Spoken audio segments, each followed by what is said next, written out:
Baruch Hashem, Shabbat Shalom Bapak Ibu Saudara sekalian dimanapun Anda berada. Salam sejahtera dalam nama Yeshua HaMashiach. Kita bersuka cita pada hari ini kita dapat bersama-sama lagi ada di dalam ibadah Syabat secara virtual. Sehingga kita boleh sama-sama dari tempat kita masing-masing, kita boleh memuji Tuhan, berdoa, dan saatnya untuk mendengar pengajaran firman Tuhan. Sebelum kita masuk dalam pengajaran Torah, mari kita berdoa. Bapa dalam surga, segala puji hormat bagi nama-Mu. Terima kasih ya Tuhan untuk kasih karunia, kasih setia Tuhan bagi kami.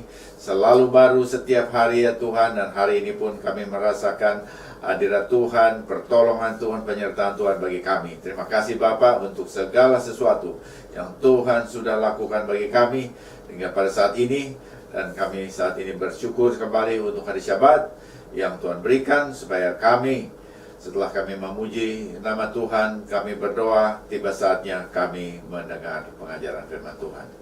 Urapi kami, bukakan hati kami, berikan pencerahan kepada kami ya Tuhan, supaya kami boleh memahami apa maksud Tuhan dalam setiap firman-Mu ya Tuhan. Dan kami boleh menjalankannya itu, dan kami boleh hidup di dalamnya. Dan kami boleh menjadi saksi bagi Tuhan, bagi banyak orang lain. Sehingga mereka juga boleh juga hidup di dalam kebenaran firman Tuhan. Tutup bungkus kami sekalian dalam kuasa darah Mesias Yeshua ketika kami duduk tenang mendengar firman Tuhan. Di dalam nama Mesias Yeshua kami berdoa dan mengucapkan syukur. Amin. Haleluya. Saya juga akan membacakan berkat pembacaan atau pembelajaran Torah. Baru ata Adonai Eloheinu melech haolam asher kirechanu bimesvotav vetzivanu la'azok b'divrei Torah.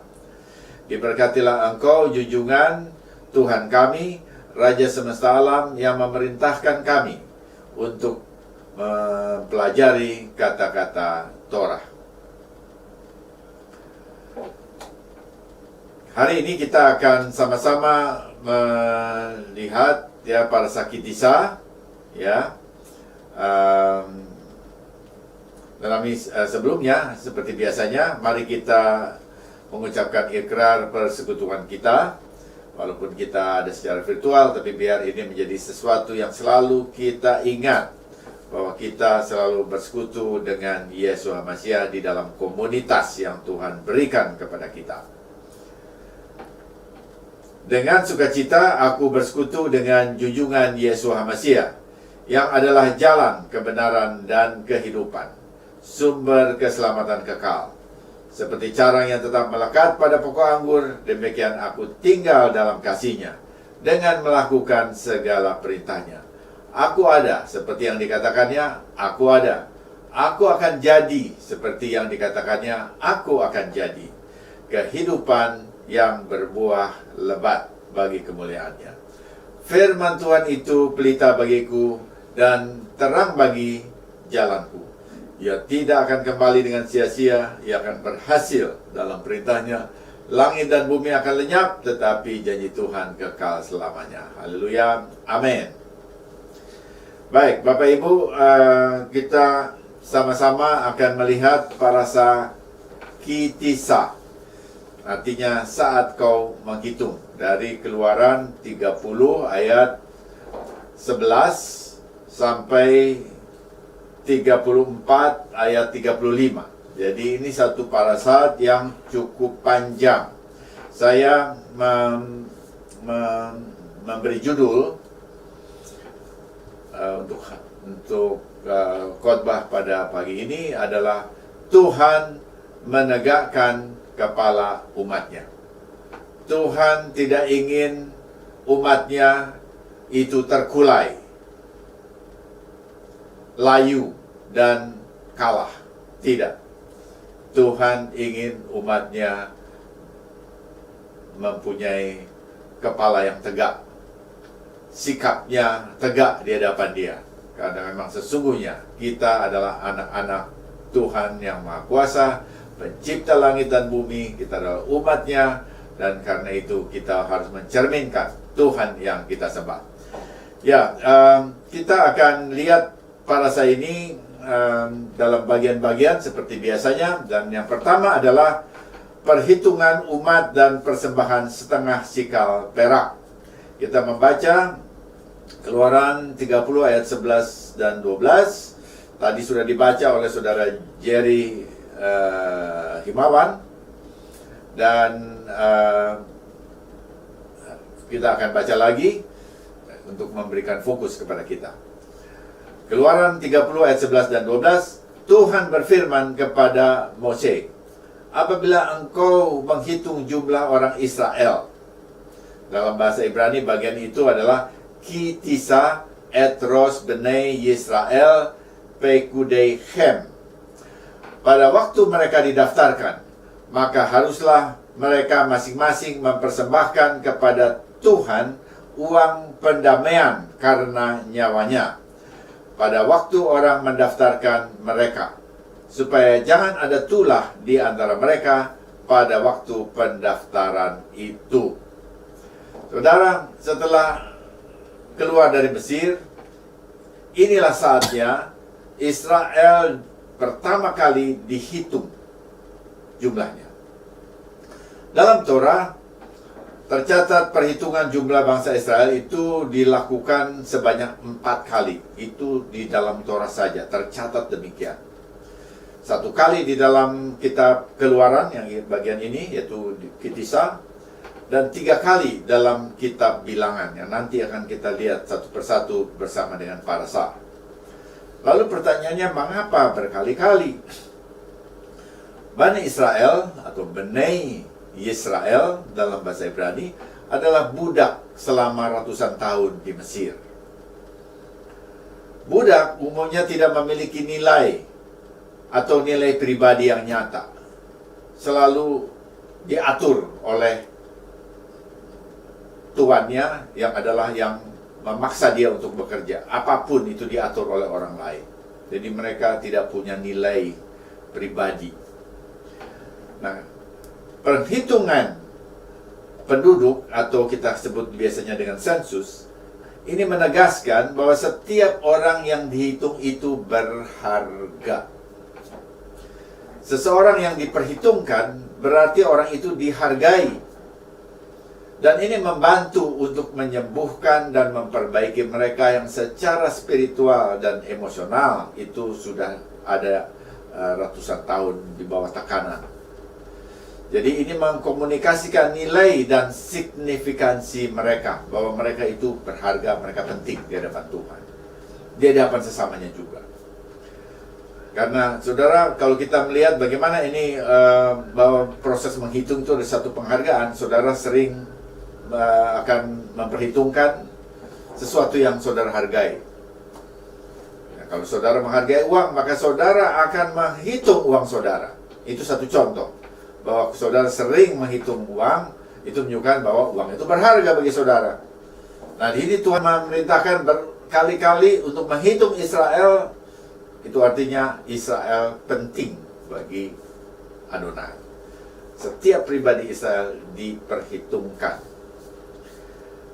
di hadapan Tuhan. Nah, dari sisi yang lain, bahwa adalah menyakitkan jika seseorang tidak diperhitungkan. Kalau saudara juga tidak diperhitungkan oleh orang lain dalam keluarga, di dalam komunitas, di dalam masyarakat, saudara tidak diperhitungkan, ini juga merupakan satu hal yang menyakitkan. Nah, di sini kita bisa melihat bahwa ini perlunya komunitas. Bahwa seseorang itu dapat diperhitungkan dalam komunitasnya. Ini perlunya komunitas dan perlunya juga saudara dan saya secara jelas menjadi bagian di dalam komunitas yang Tuhan berikan kepada kita. Ya. Nah, di dalam bahasa Ibrani ada pengertian yang lebih kaya dari semua yang barusan saya jelaskan. Tuhan memerintahkan dalam bahasa Ibrani pakai perkataan Kitisa etros benei Yisrael pekudei Hem. Ya, jadi artinya tadi adalah apabila engkau menghitung jumlah orang Israel. Nah, di dalam bahasa Ibrani maka perkataan tisa yang itu tadi itu artinya tisa itu menghitung ya. Ini juga berarti mengangkat. Di dalam bahasa Ibrani tisa juga berarti mengangkat. Sehingga artinya ketika dalam bahasa Ibrani secara literal artinya begini. Ketika engkau mengangkat kepala Bani Israel, menghitung mereka. Ya. Jadi ini lebih literal. Ketika engkau mengangkat kepala Israel. Di sini dikatakan ki tisa et rosh Bani Israel. Rosh itu kepala. Ketika engkau mengangkat ki tisa, ketika engkau mengangkat kepala Bani Israel. Lalu menghitung mereka. Ya.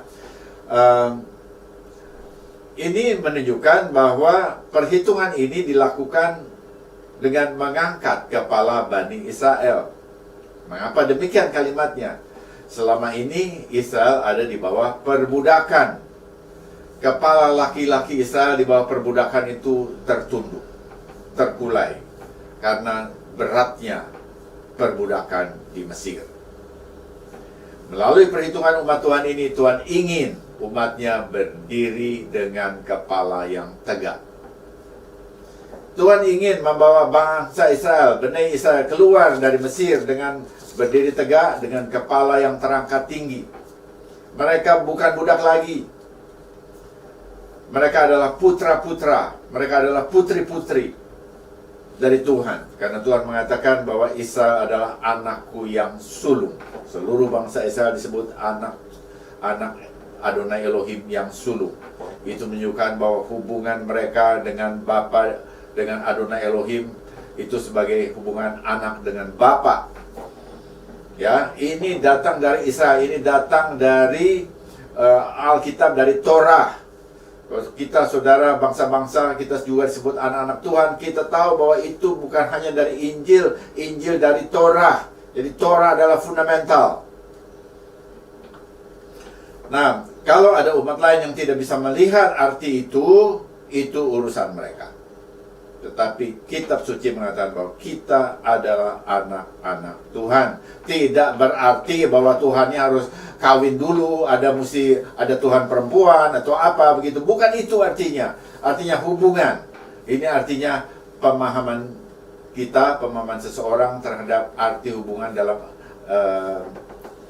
kiasan, dalam bahasa kiasan. Nah, jadi waktu Israel dibawa keluar dari Mesir, maka Tuhan ingin mereka memiliki satu sikap dan postur yang mencerminkan identitas baru mereka. Bahwa mereka sudah bukan budak. Ya. Jadi karena itu dengan menghitung mereka, maka mereka dapatkan penghargaan, mereka dihargai dan kepala mereka tegak. Dan penegakan kepala ini merupakan bagian integral dari proses mengangkat Israel secara rohani dan secara emosional. Nah, ini perlu. Dan kalau Israel demikian, maka itu artinya juga Tuhan ingin saudara dan saya seperti itu. Karena kita adalah anak-anak Tuhan. Yohanes 1 ayat 12 itu mengatakan kepada barang siapa yang percaya akan namanya. Kepada siapa yang menerima dia, yaitu orang yang percaya akan namanya, maka mereka disebut anak-anak Tuhan.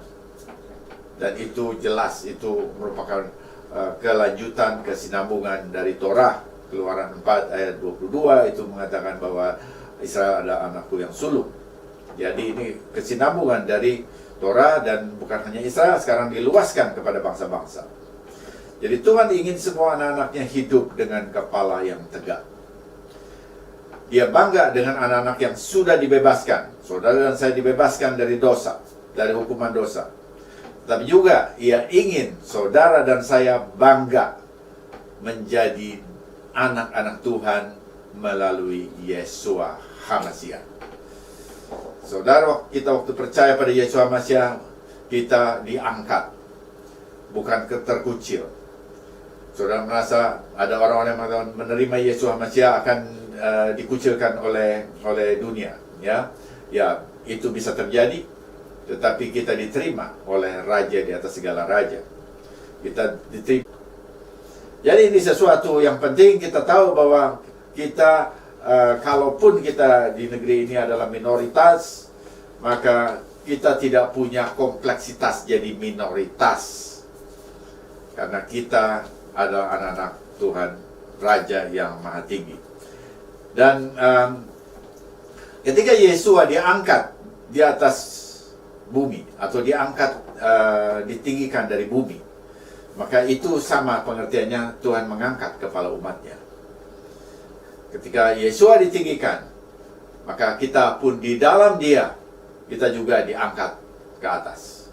Diangkat secara rohani, diangkat secara emosional, diangkat secara relasional, bahkan juga bisa secara fisik, ya. Kita bisa diangkat, dan ini mempunyai arti yang luas, bahwa ada saatnya juga sesuai dengan kehendak Tuhan, maka orang-orang percaya akan diangkat ke awan-awan. Jadi itu secara fisikal, secara jasmania. Tetapi saat ini, sebelum itu terjadi, kita juga diangkat secara rohani. Jadi kita sebagai anak-anak Tuhan, kita bukan orang-orang yang terkulai, kepalanya terkulai. Nah, di sini kita lihat bagaimana janji Tuhan. Mazmur 3 ayat 4. Tetapi Engkau, Adonai, adalah perisai yang melindungi aku. Engkaulah kemuliaanku yang mengangkat kepalaku. Perhatikan, Engkaulah kemuliaanku yang mengangkat kepalaku. Ya, dan ini ada lagunya. Ya, satu ayat yang dinyanyikan, dan ini akan perlu kita nyanyikan supaya kita ingat ayat ini. Dulu waktu saya masih pemuda, itu lagu-lagu ini baru muncul, itu namanya Scripture in Song. Jadi ayat-ayat Alkitab itu dinyanyikan. Itu gerakannya waktu itu, ya. Banyak tahun yang lalu, puluhan tahun yang lalu. Dan sekarang ini menjadi biasa, ya. Ini sesuatu yang biasa, dan ada banyak juga, dan sekarang juga ada basisnya satu kata dari satu ayat lalu jadi satu lagu. Kalau dulu waktu itu seluruh ayat itu dinyanyikan. Nah, ini salah satunya, Mazmur 3 ayat 4 dan 5 itu the lifter of my head, ya. Engkau yang mengangkat kepalaku, Engkau yang mengangkat kepalaku, Adonai perisai pelindungku, Engkau yang mengangkat kepalaku. Ya, itu sepotong, ya, dari ayat itu. Kemudian kita bisa melihat bahwa Yesaya 42 ayat 3 juga mengatakan, buluh yang patah terkulai tidak akan diputuskannya, dan sumbu yang pudar nyalanya tidak akan dipadamkannya, sampai ia menjadi hukum, sampai ia menjadikan hukum itu menang. Perkataan hukum di sini adalah Torah. Jadi sampai ia menjadikan Torah itu menang. Perhatikan baik-baik, Torah. Dan ini merujuk kepada siapa? Kepada Yesua HaMashiach sebagai hamba Adonai. Ya, Yesua sebagai hamba Adonai. Dan ini dikutip jelas sekali di dalam Matius 12 ayat 20. Kemudian ada satu ayat lagi, ya, kita bisa melihat bahwa Tuhan itu memperhitungkan saudara dan saya. Ini ayat ini penting, Yohanes 10 ayat 3. Untuk Dia penjaga membuka pintu dan domba-domba mendengarkan suaranya, dan Ia memanggil domba-dombanya masing-masing menurut namanya dan menuntunnya keluar. Saudara, Yesua sebagai gembala yang baik, Dia memanggil domba-dombanya dengan nama. Jadi saudara yang sudah menerima Mesias Yesua dalam hati saudara, Yesua mengenal saudara. Dan itu luar biasa. Ya, kalau itu luar biasa. Saya katakan begini. Kalau Presiden Republik Indonesia, saudara warga negara Republik Indonesia, Presiden itu nggak tahu nama saudara. Hanya berapa orang yang bisa masuk di dalam sistem memori dia. Dia tidak bisa mengingat 260 juta bangsa Indonesia, bangsa yang dipimpinnya di dalam kepalanya. Tidak, saudara. tapi Yeshua HaMashiach. Ayat ini mengatakan dia memanggil domba-dombanya menurut namanya.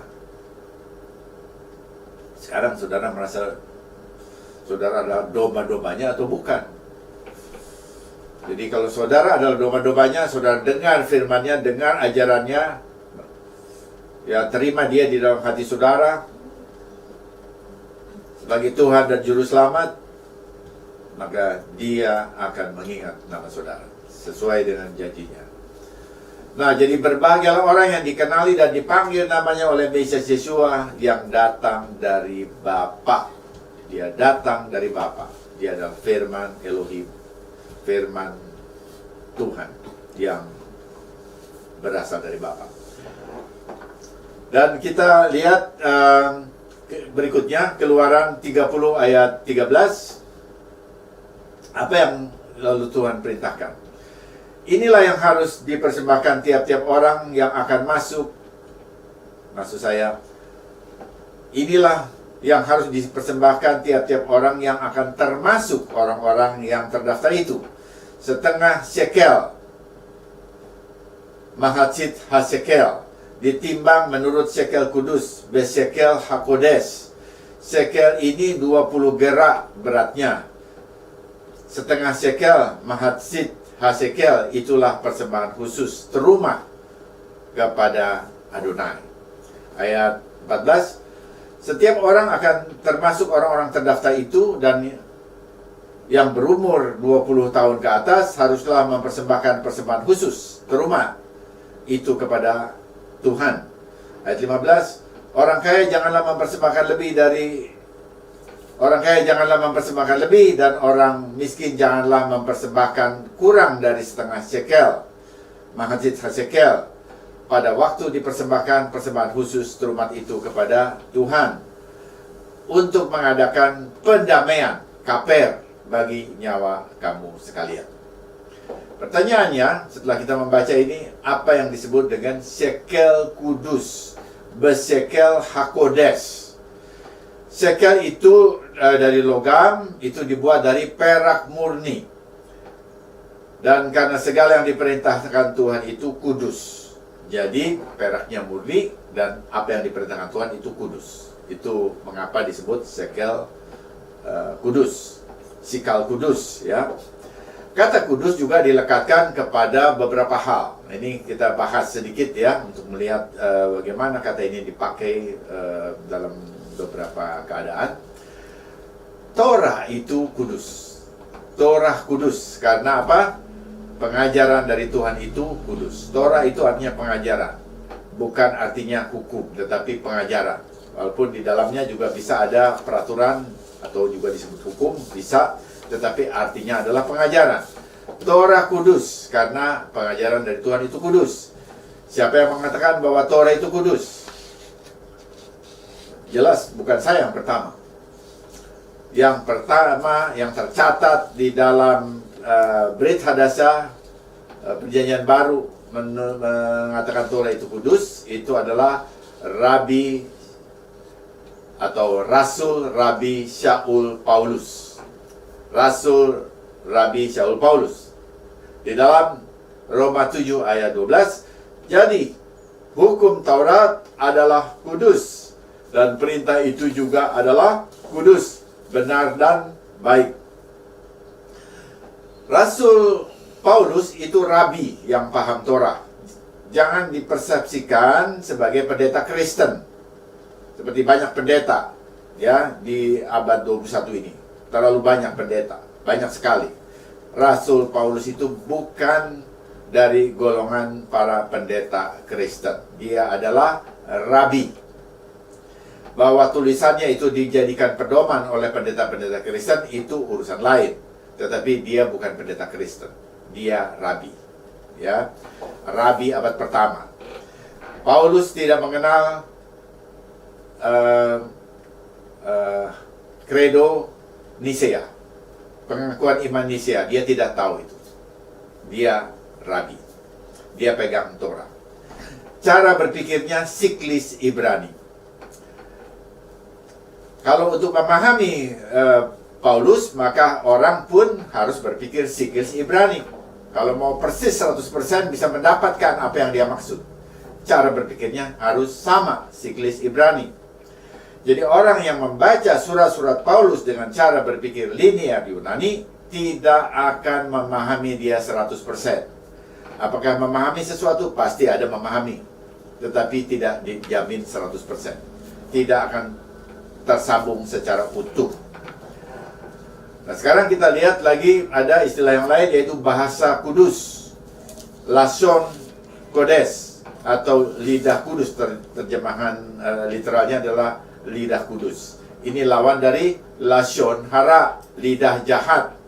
Kita bisa melihat ada banyak umpatan, dan umpatan itu di medsos itu banyak itu memakai dengan yang tidak sopan, ya, itu namanya Lashon Hara, lidah jahat. Tetapi kita umat Tuhan harus bicara Lashon Kodes. Nah, Lashon Kodes di dalam konteks orang Yahudi itu merujuk kepada bahasa Ibrani. Bahasa Ibrani. Tetapi memang kita juga bisa mengucapkan kata-kata yang berasal dari firman Tuhan, kata-kata yang baik, yang sejuk, yang memberkati. Itu adalah juga kita bisa melihat dalam pengertian Lashon Kodes yang diperluas. Nah, tetapi di dalam konteks orang Yahudi ini adalah bahasa Ibrani. Para rabi percaya bahwa alam semesta diciptakan oleh firman dalam bahasa Ibrani. Ini disebut bahasa kudus karena bahasa ini dipakai oleh Adonai Elohim, ya, untuk menciptakan langit dan bumi dalam Kejadian pasal 1, dan juga dipakai untuk berkomunikasi dengan Adam dan Hawa.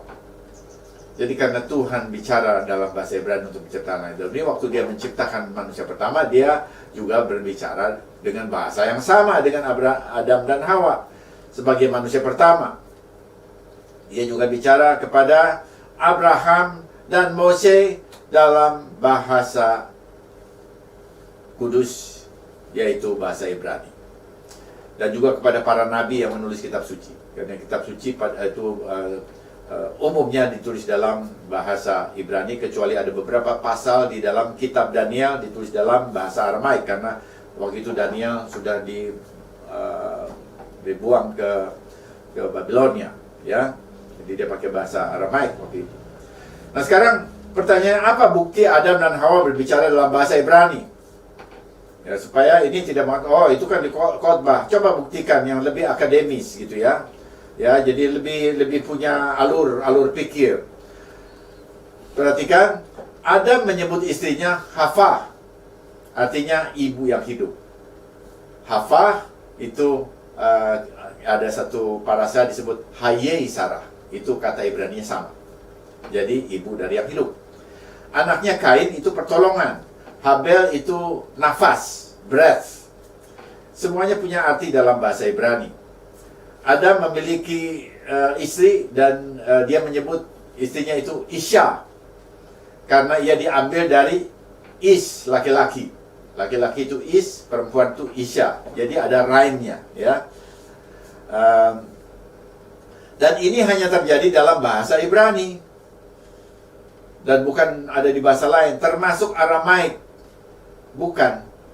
Di dalam bahasa Aramaik, laki-laki itu Nash dan perempuan itu Anta. Jadi perempuan itu disebut Anta karena ia diambil dari Nash. Tidak ada rhyme-nya, tidak memper. Sementara dalam bahasa Ibrani itu indah. Perempuan itu disebut Isya karena dia diambil dari Is, laki-laki. Ya, sudah lihat. Ini satu pembuktian ini, ya. Sesudah Menara Babel, satu bahasa dikacaukan dengan yang satu bahasa itu yang tadinya cuma satu dikacaukan sehingga bumi dipenuhi oleh 70 bahasa.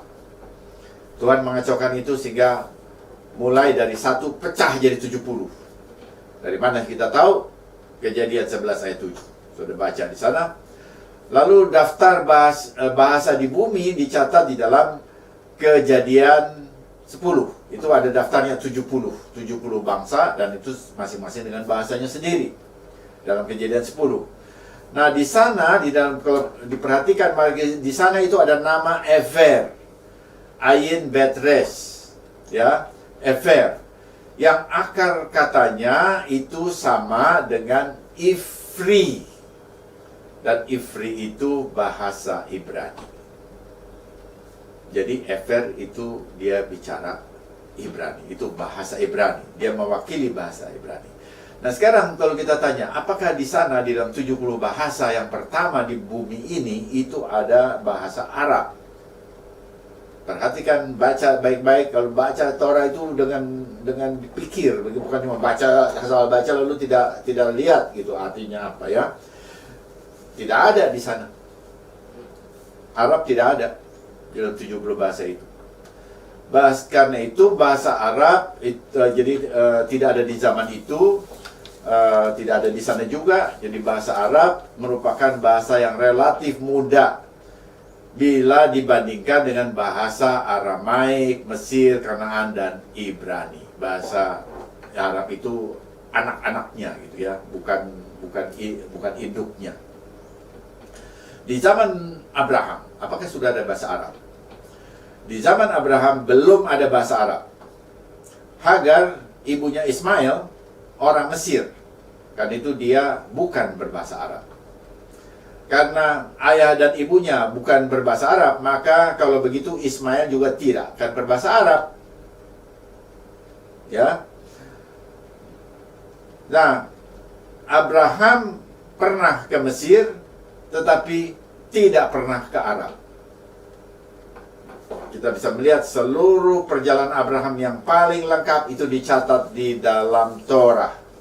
Ini menjadi perhatian bagi saudara, karena kita hidup di masyarakat majemuk, seringkali ada informasi-informasi yang entah dari mana, tidak bisa dibuktikan. Kenali Alkitab saudara, kenali Torah dengan baik. Ini zamannya, akhir zaman, ada banyak penyesatan, banyak informasi yang tidak jelas. Pegang kitab suci saudara, Torah, ya, Tanakh, dan Brit Hadashah. Itu harus kita pahami. Jadi tadinya hanya ada satu bahasa, yaitu Ibrani, tapi sesudah Menara Babel ada banyak bahasa lain yang berkembang, yang dipakai oleh bangsa-bangsa besar, termasuk di dalamnya bahasa Aramaik, sehingga bahasa Ibrani menjadi relatif kecil. Nah, ini saya mau menjelaskan bagaimana hubungan bahasa Ibrani dengan bahasa-bahasa yang lain. Jadi karena bangsa-bangsa yang besar itu dia memakai bahasa tertentu, misalnya bangsa Aram, dia ada memakai bahasa Aramaik. Mereka jumlahnya banyak, jadi bahasa ini jadi mayoritas begitu ya. Nah, kemudian di dalam Torah dicatat bahwa Abraham datang dari daerah Padan Aram yang berbahasa Aramaik. Baru kemudian di Kejadian 14 ayat 13 dia disebut orang Ibrani. Sehingga orang menganggap bahwa bahasa Ibrani adalah cabang dari bahasa Aramaik. Sudah bisa lihat di banyak buku ini. Ada beberapa buku tentang bahasa. Mereka selalu mengatakan bahwa bahasa Ibrani adalah cabang dari bahasa Aramaik. Tapi saya mau memberikan argumen, ya. Namun asal-usul bahasa Ibrani bukan dari Abraham. Perhatikan itu baik-baik. Bahasa Ibrani datang dari Taman Eden. Ya, tadi saya sudah buktikan. Nah, semua arti nama-nama Adam, Hawa, dan anak-anak mereka sampai Metusalah sebelum air bah, semuanya mempunyai arti dalam bahasa Ibrani dan bukan dalam bahasa lain, termasuk Aramaik. Jadi kalau begitu, bahasa Ibrani yang pertama. Jadi jangan lihat Abraham datang dari mana, ya. Itu memang satu indikasi, tetapi itu bukan indikasi yang paling tepat. Karena sebelum itu bahasa Ibrani sudah dipakai, ya. Dan tadi saya sudah buktikan bahwa kata-kata itu semua berarti dalam bahasa Ibrani dan bukan dalam bahasa yang lain. Nah, di zaman modern ini bahasa Ibrani menjadi bahasa kuno. Sampai Eliezer ben Yehuda abad 19 dipakai oleh Adonai untuk membangkitkan kembali bahasa Ibrani menjadi bahasa tutur. Jadi bahasa yang dipakai sehari-hari. Ketika negara Israel diproklamasikan tahun 1948, bahasa Ibrani dipakai sebagai bahasa nasional Israel. Bahasa Ibrani dengan jumlah penutur yang sedikit disandingkan di antara ratusan bahasa modern di bumi ini. Ya, ada ratusan negara, ya, kita bisa melihat semua mempunyai bahasa masing-masing. Tapi salah satunya itu bahasa Ibrani. Sekarang itu bangkit lagi. Nah, kita lihat saudara, bahasa Ibrani tadinya dengan penjajahan, dengan diaspora dan sebagainya, lalu itu jadi seperti terkulai begitu ya. Tapi tidak, Tuhan tidak menginginkan umatnya terkulai. Dia ingin menegakkan, dan kita lihat bahasa Ibrani muncul lagi dari bahasa modern sekarang, ya. Tapi tetap memelihara semua kosakata Ibrani kuno, dan karena itu sangat baik sekali bahwa kalau kita belajar bahasa Ibrani, bahasa kuno, itu kita bisa melihat semua sejarah dengan baik, semua kitab suci dalam perspektif yang baik, ya, yang original, sehingga kita memastikan bagaimana iman kita. Dan ini juga sekaligus menepis semua cerita-cerita rekayasa yang baru-baru, ya, modern, seakan-akan mereka sudah tahu lebih dulu, mempunyai sejarah lebih dulu. Waktu kita belajar bahasa Ibrani dengan perspektif yang benar, membaca Torah dengan perspektif yang baik, ya, maka kita bisa menepis itu dengan mudah. Nah, sekarang ada banyak bahasa di akhir zaman ini, di zaman modern ini, tetapi Tuhan berjanji. Ya, sekali lagi Tuhan berjanji, namun Tuhan berjanji akan memulihkan bahasa yang murni bagi bangsa-bangsa seperti yang dinubuatkan oleh Nabi Sefanya. Sefanya 3 ayat 9, tetapi sesudah itu aku akan memberikan bibir lain. Lebih tepat adalah bahasa yang lain kepada bangsa-bangsa, yakni bibir, safah, bahasa yang bersih, berurah, murni, supaya sekaliannya mereka atau memanggil nama Tuhan Adonai, beribadah kepadanya dengan bahu-membahu. Jadi bahu-membahu artinya usaha bersama. Jadi Tuhan akan memberikan bahasa yang lain, bibir yang lain, bahasa yang lain, bahasa yang murni, bibir yang murni, untuk memanggil nama Tuhan, beribadah kepadanya dengan bahu-membahu. Nah, pertanyaannya kalau saudara membaca ini, kapan? Ya, karena ada ayat ini lalu dipakai, oh ini dia, Tuhan akan memberikan nama bahasa supaya kita bisa mengucapkan saat ini nama Tuhan. Yud-Heh-Wav-Heh itu diucapkan dengan lafal tertentu, dengan tafsir tertentu. Sekarang ini ayatnya. Nah, sekarang saya ingin menguji pemahaman Sefanya 3 ayat 9. Kapan Sefanya 3 ayat 9 ini berlaku? Apakah hari ini? Kita lihat konteksnya. Jadi jangan hanya baca teksnya. Lihat ayat ini dari atasnya, konteksnya. Kita baca dari Sefanya 3 ayat 8. Oleh karena itu, tunggulah aku. Demikianlah firman Tuhan, pada hari aku bangkit sebagai saksi. Sebab keputusanku ialah mengumpulkan bangsa-bangsa dan menghimpunkan kerajaan-kerajaan untuk menumpahkan ke atas mereka geramku, yakni segenap murkaku yang bernyala-nyala. Sebab seluruh bumi akan dimakan habis oleh api cemburuku. Nah, saudara kalau perhatikan konteksnya, yaitu dalam Sefanya 3 ayat 8, saudara baru tahu di sini bahwa dia, Tuhan itu mengatakan, tunggulah aku. Kata tunggu, jangan mendahului.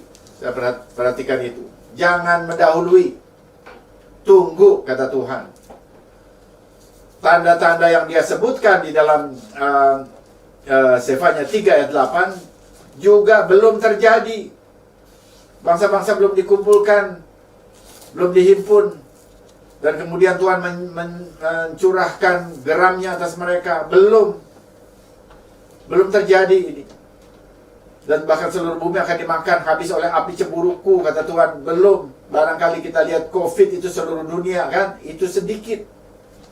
Belum terjadi persis seperti yang dikatakan Sefanya 3 ayat 8. Jadi kalau begitu kita mesti sabar untuk mengatakan bahwa Tuhan memberikan bibir yang lain, yang kudus, lalu kita seakan-akan ini adalah satu pembenaran bagi penyebutan nama Yud He Vav He dengan lafal tertentu. Jadi saya katakan sabar sampai apa? Sampai ia menyatakan keputusannya. Ya, itu dikatakan di sana. Sebab keputusanku ialah mengumpulkan bangsa-bangsa. Dia harus menyatakan keputusannya dulu, ya, baru itu akan terjadi. Dan kapan keputusannya? Ketika Mesias Yeshua datang kembali. Jadi kita mesti sabar. Saya ingin beritahu ada saudara-saudara yang ada di dalam Sacred Namer Movement, Sacred Namer atau Sacred Name Movement, sabar. Ya. Tafsir yang ada di saat ini, di seluruh dunia saat ini, belum menyatakan apa yang diucapkan oleh Mose. Karena Mose mendengar sebutan namanya, dan dia mengucapkan itu. Lalu imam-imam besar mengucapkan itu, tetapi kemudian imam besar yang paling akhir, ya, yaitu Simon Hasadik, setelah meninggal, maka penggantinya imam-imam yang lain itu tidak berani, tidak bisa, tidak mampu menyebutkannya, karena untuk menyebutkan nama itu ada urapan yang kuat, ada mujizat, dan lalu mereka tidak mendapatkan itu. Dan kemudian kita bisa melihat bahwa bait suci kemudian dicemari dan sebagainya, sehingga setelah itu tidak ada orang yang tahu secara tepat pengucapannya. Jadi kalau begitu, ya, setelah kita membaca ayat Sefanya 3 ayat 8 dan 9, maka kita perlu tahu bahwa kita perlu sabar menanti keputusan Tuhan ketika Mesias Yeshua datang kedua kalinya. Nah, sekarang mengapa diminta mempersembahkan setengah sikal perak? Kenapa diminta mempersembahkan setengah sikal? Loh, kok setengah gitu ya? Bukan bilangan bulat. Untuk ini sebetulnya untuk mengajari kita bahwa tidak ada manusia yang merupakan entitas yang lengkap dalam dirinya sendiri. Ya, bahwa setiap orang itu dia bukan entitas yang lengkap bagi dirinya sendiri. Dia adalah satu entitas, tetapi dia bukan entitas yang lengkap betul ya dalam dalam dimensi hanya karena dirinya sendiri. Ia memerlukan orang lain. Setengah memerlukan setengah yang lain supaya menjadi satu, menjadi genap. Jadi dengan perkataan lain, seorang harus bergabung dengan orang lain untuk menjadi satu keseluruhan. Dan ini ditulis dalam literatur rabbinik Hasidic Master. Setiap orang memerlukan orang lain. Dan ini benar dalam keluarga, benar dalam jemaat, benar juga dalam masyarakat. Saudara dalam keluarga, saudara memerlukan satu sama lain. Suami memerlukan istri, istri memerlukan suami, orang tua memerlukan anak, anak memerlukan orang tua. Saling memerlukan. Tidak ada seorang mengatakan, oh aku tidak perlu istri, aku bisa semuanya. Nggak ada, tidak ada. Kenapa saudara menikah? Ya, jadi saudara memerlukan istri. Juga yang istri juga tidak bisa mengatakan begitu. Aku bisa kerja, aku bisa ini, aku tidak perlu suami. Tidak, saudara perlu. Karena Tuhan menaruh dalam satu struktur suami, istri, dan anak-anak. Dan pria juga memerlukan pria yang lain. Ini satu hal lagi yang lain. Kita memerlukan sahabat. Ya. Jadi saudara pria memerlukan pria yang lain sebagai sahabat. Jadi kalau kumpul ada di dalam grup medsos, jangan langsung mengeluarkan kata-kata hujat dan kata-kata umpat. Karena saudara memerlukan orang lain. Sekalipun sekarang lagi zaman COVID. Saudara nggak ketemu sama orang itu. Tapi nanti satu saat Tuhan pasti akan memperkenan kita untuk kembali bertemu. Tetapi saudara sudah melihat ini apa komen-komen yang nyeleneh begitu ya, yang tidak bersahabat. Jadi itu membuat satu keadaan menjadi renggang. Saudara pria, saya ingin kasih tahu, Anda perlu pria lain. Anda perlu sahabat pria. Bukan hanya saudara perlu wanita, kan itu istri saudara, ya, atau pacar, atau siapa yang menjadi pasangan saudara.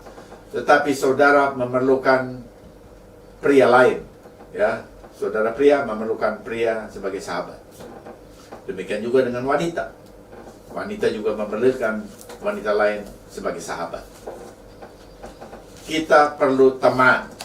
Kita memerlukan orang lain. Karena kita dipanggil bukan sendiri. Tuhan tidak memanggil saudara sendiri. Tuhan memanggil banyak orang lain. Dan Tuhan ingin membentuk komunitas. Komunitas Torah.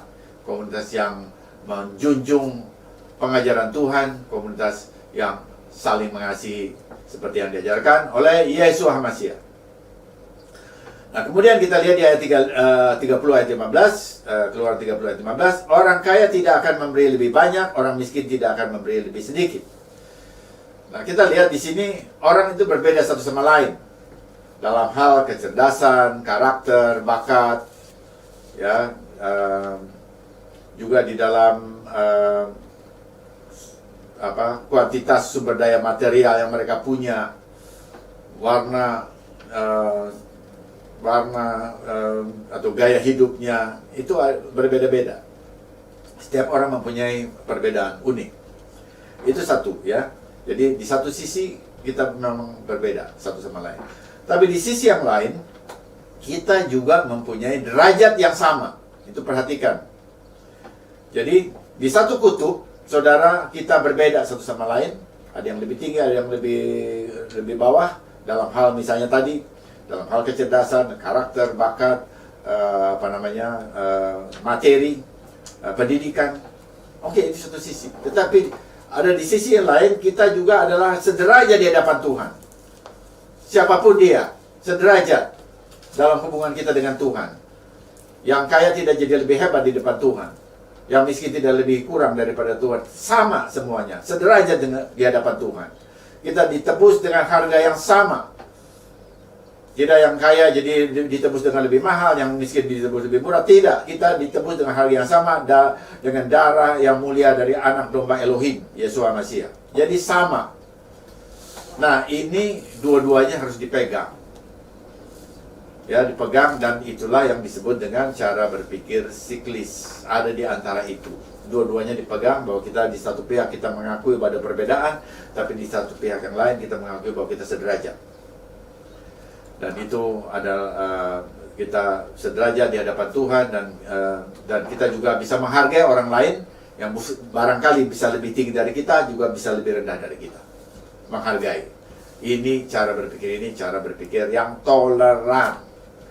Ya, dan itu cara berpikir siklis, itu toleran. Dan kemudian kita lihat ini juga kita bisa melihat, ya, hal yang barusan saya sampaikan itu di dalam Torah itu dihargai dengan persembahan. Kalau tadi saya katakan bahwa tiap orang itu bisa berbeda di dalam kekayaan, dalam pendidikan, dalam banyak hal, ya. Ya, maka Tuhan itu juga mengajar satu bentuk persembahan yang namanya persepuluhan. Persepuluhan itu lain-lain. Setiap orang berbeda, setiap keluarga berbeda. Yang tentu yang mempunyai lebih mampu, dia akan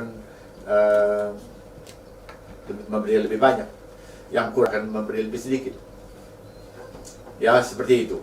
Jadi ada perpuluhan. Tetapi apa yang kita pelajari di sini, persembahan setengah sikal perak itu sama semuanya. Semuanya sama rata. Yang kaya jangan memberi lebih, yang miskin jangan memberi kurang. Nah, ini adalah prinsip pemerataan, ya, di hadapan hadirat Tuhan. Nah, sekarang ya, ini juga ada di lingkungan GKMI, itu ada, ya, kita mengenal perpuluhan, sudah bisa lihat, saya pernah mengajar itu pada pas yang lalu. Tapi juga kita memiliki ada satu bentuk iuran, disebut iuran pemuridan, yang semuanya sama, ya. Ya, nanti itu akan setelah nanti kita kembali bertemu tatap muka, itu akan kita ingatkan lagi, ya. Nah,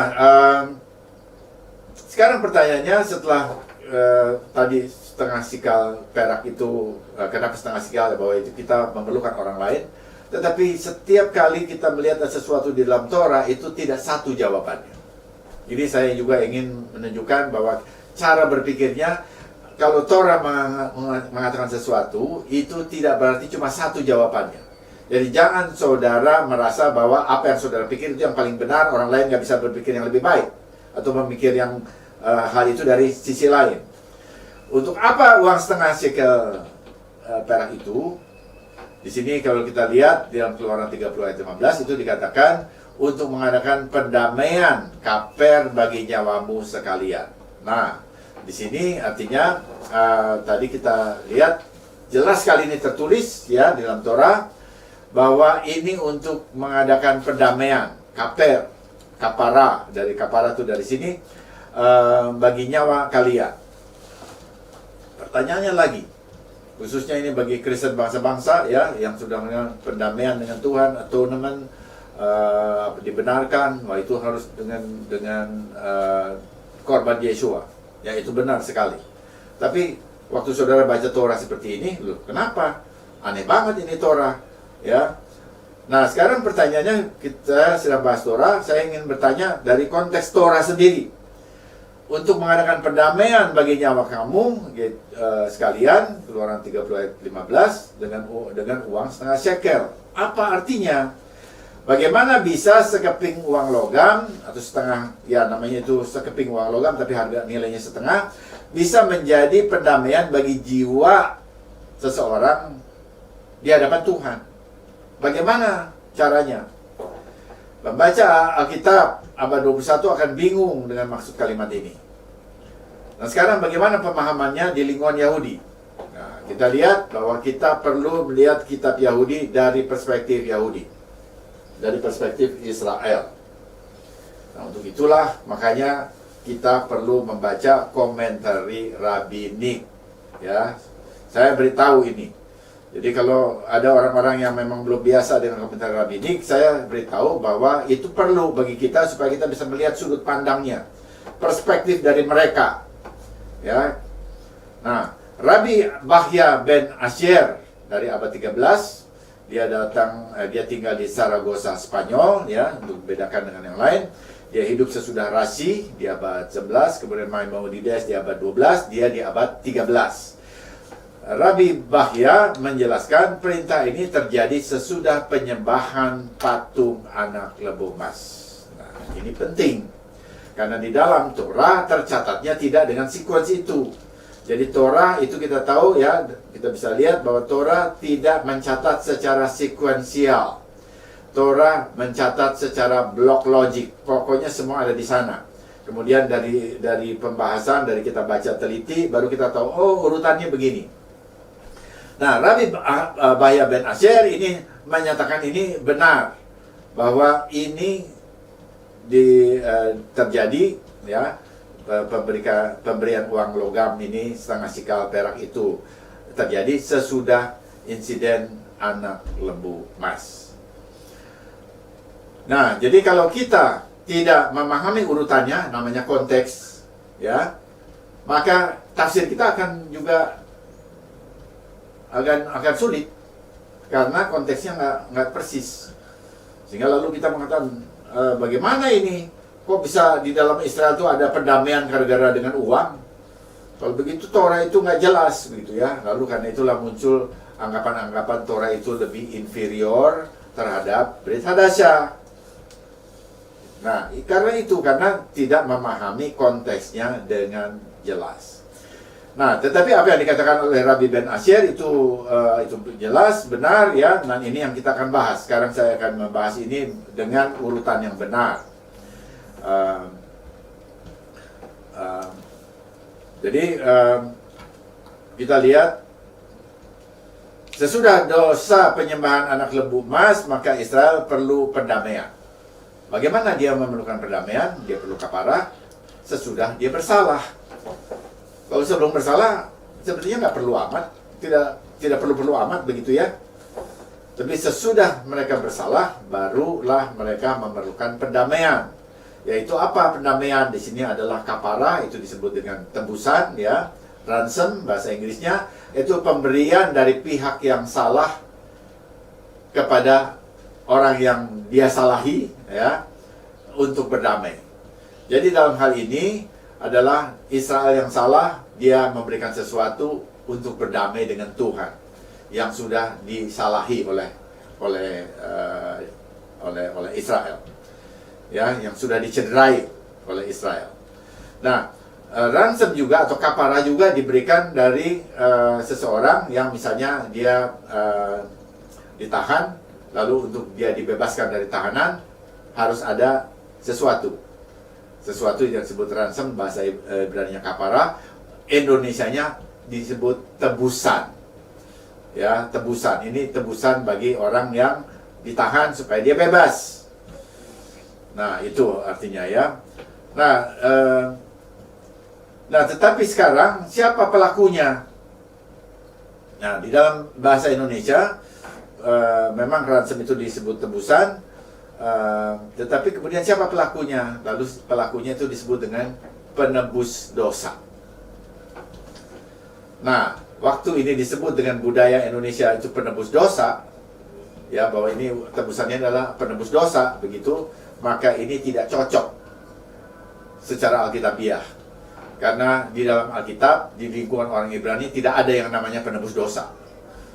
Yang ditebus itu adalah manusianya, bukan kesalahannya, tetapi manusianya. Bahwa dia diampuni, bahwa dosa itu diampuni, bukan ditebus. Jadi dosa itu diampuni, bukan ditebus. Manusianya yang ditebus. Jadi Yesua adalah penebus kita manusia. Tapi Yesua adalah pengampun dosa. Ya, ini kita lihat di sini. Di sini unsur budaya, saudara. Waktu saya mengatakan ini, saya ingin menunjukkan bahwa ini dalam perspektif budaya. Jadi apa yang pemakaian istilah penebus dosa dalam budaya bahasa Indonesia, dalam budaya Indonesia itu tidak cocok dengan budaya orang Ibrani. Dan kita harus teliti dengan hal ini. Kita terima kitab suci itu turun di dalam budaya Ibrani, kita pahami dulu dalam budaya itu, baru setelah kita pahami dalam budaya itu, baru kita tarik ke budaya kita. Dan tidak bisa dari kitab suci langsung ke budaya kita, tidak bisa. Tidak bisa dari kitab suci langsung ke budaya Yunani, tidak bisa, karena itu lalu ada terjadi terpelintir. Dan itu yang terjadi. Di abad pertama, orang Yunani baca kitab suci seakan-akan mereka mengerti, kemudian mereka menafsir, kemudian tafsir mereka itulah yang disebarkan dengan nama kekristenan. Yang terjadi sampai sekarang. Dan apa yang mereka sebarkan itu adalah tafsir mereka. Yang ternyata berbeda dengan tafsir atau pemahaman para rasul. Berbeda. Tetapi lalu karena mereka dominan, ya, sampai saat ini pun orang-orang barat itu dominan, budaya Yunani, Greco-Roman itu dominan, maka seakan-akan itulah artinya. Sekarang gerakan mesianik muncul. Tuhan berkenan ada di Indonesia untuk memberikan pencerahan, untuk memberikan komen-komen koreksi terhadap tafsir-tafsir yang dilandaskan kepada perspektif Greco-Roman. Ya. Jadi Yesua penghapus dosa. Yesua penebus jiwa. Nah, jangan dipertukarkan. Nah, sekarang kita lanjutkan lagi. Mose menulis sekel kudus itu 20 gerak. Besekel Hakodes Esrim gerak. Artinya 1 sekel kudus sama dengan 20 gerak. Kalau setengah sekel itu berapa? Karena yang diperintah itu bukan satu shekel, tetapi setengah shekel. Setengah shekel ya, bahasa itu shekel dipakai juga mata uang Israel. Setengah shekel itu sama dengan 10 gerak. Lalu apa istilahnya? Apa istimewanya 10 gerak? Sehingga Tuhan memerintahkan setengah gerak sama dengan 10 gerak. Setengah shekel sama dengan 10 gerak. Nah, inilah pentingnya konteks. Dalam dosa penyembahan anak lembu emas, Israel telah berdosa mencederai perintah Tuhan yang dibawa oleh Mose, yang isinya adalah 10 firman. Asara Hadiparot, 10 firman yang ada dalam 2 loh batu. Jadi waktu Mose bawa 2 loh batu isinya 10 firman, dia lihat Israel sedang menari-nari di sekitar anak lembu emas. Lalu dia marah ya, dan kemudian dia membuang itu, memecahkan 2 loh batu itu. Lalu apa artinya? Ya, dia sedang menjadi mediator antara Tuhan dengan Israel, tapi Israelnya sudah mempunyai sesembahan yang lain. Dia marah dan dia buang. Dan pada saat itulah, karena dosa Israel mencederai 10 firman. Dia mencederai 10 firman Tuhan yang Tuhan kasih dengan kasih kepada Israel. Nah, karena itu saudara, maka Israel harus membawa upaya pendamaian dengan nilai yang mencerminkan angka 10. Lalu mereka nggak tahu apa yang harus mereka lakukan. Lalu Tuhan kasih tahu, kamu kasih setengah shikal, karena setengah shikal itu sama dengan 10 gerak. Waktu kamu bawa 10 gerak itu, kamu menyatakan, kamu ingat, kamu tuh salah. Dan kamu mau berdamai lagi dengan aku. Nah, itu bahasanya begitu ya. Nah, kata-kata ini tidak ada di dalam Torah. Yang saya ucapkan begini, yang ini adalah pemahamannya. Dari mana? Karena Torah jelas mengatakan bahwa 1 shikal sama dengan 20 gerak, dan setengah shikal sama dengan 10 gerak. 10 dengan 10. Nah, lihat, kop begitu ya. Nyambung. Nah, ini pemahamannya. Nah, bangsa-bangsa nggak akan bisa sampai kepada pemahaman seperti ini. Saya katakan tidak akan bisa. Saya juga, saya lihat tadi saya sudah katakan bahwa ini bukan pikiran saya sendiri. Saya baca dari Rabbi Bahya Ben Asher. Dia punya buku itu ada 7 ya. Tafsir Torah itu ada 7 jilid. 7 jilid, saudara. Tebal. Saya mesti ukur itu berapa, belasan senti. Mungkin hampir 20 senti itu. Nah, jadi kita lihat di sini bahwa inilah yang dimaksud dengan pendamaian. Jadi Tuhan memakai angka pendamaian itu di sini, dalam hal ini 10. Mengapa? Karena telah terjadi percederaan, dan percederaan itu terjadi di angka 10 juga. Percederaannya terhadap 10 firman, sekarang pendamaiannya juga 10 firman. Maksud saya dengan angka 10 juga. Angka 10, jadi 10 dengan 10. Nah, hal ini kita bisa lihat ada di dalam Brit Hadasah, di dalam Injil. Ketika Simon Kefa menyangkal Yesua 3 kali, maka Yesua minta dia melakukan koreksi selama 3 kali juga. Dia minta pendamaian dengan angka 3. Simon Kefa menyangkali dia 3 kali, aku tidak kenal dengan orang itu. Dan Yesua memakai angka yang sama 3 kali. Simon Kefa harus mengatakan, aku mengasihi engkau. 3 dengan 3. Sudah lihat, ya, ini sama, ini logikanya dari sini, dari Kitisa. Sama. Jadi Yesua itu adalah Mesias Ibrani, dia Ibrani banget begitu ya. Nah, cuma sayangnya orang bangsa-bangsa nggak tahu kode-kode ini. Jadi dia menyangkali 3 kali tidak kenal, dia harus kembali dengan 3 kali, bukan cuma 1 kali, 3 kali dia harus mengatakan, aku mengasihi engkau. Jadi dengan itu Simon Kefa berdamai kembali dengan Tuhan. Wah, luar biasa ya. Kita lihat indah ya, semuanya indah. Baik Torah maupun Brit Hadasah itu indah, sama, logika yang sama. Ini menunjukkan bahwa Brit Hadasah ditulis atas dasar Torah. Nah, tindakan amal, kalau kembali ke Israel ya, jadi bawa uang setengah shikal itu juga bukan uang yang terlalu besar. Jadi ini tindakan amal itu sederhana, tetapi Tuhan inginkan itu didorong dengan semangat. Sehingga dengan semangat ya. Dan kekayaan seseorang itu adalah bagian dari jiwanya, bagian dari emosinya. Jadi waktu mereka membawa setengah sikal perak, itu mereka seperti membawa sebagian dari jiwanya, membawa bagian dari emosinya. Dan itu dipersembahkan atas perintah Adonai. Jadi kudus. Karena Tuhan memerintahkan. Waktu mereka membawa uang setengah sikal itu, ya, atas perintah Tuhan, maka mereka bersama Tuhan. Mereka bersama Tuhan. Ya, togetherness, maka Israel dan Tuhan bersama kembali, together again. Ya, sudah lihat, ini perdamaian.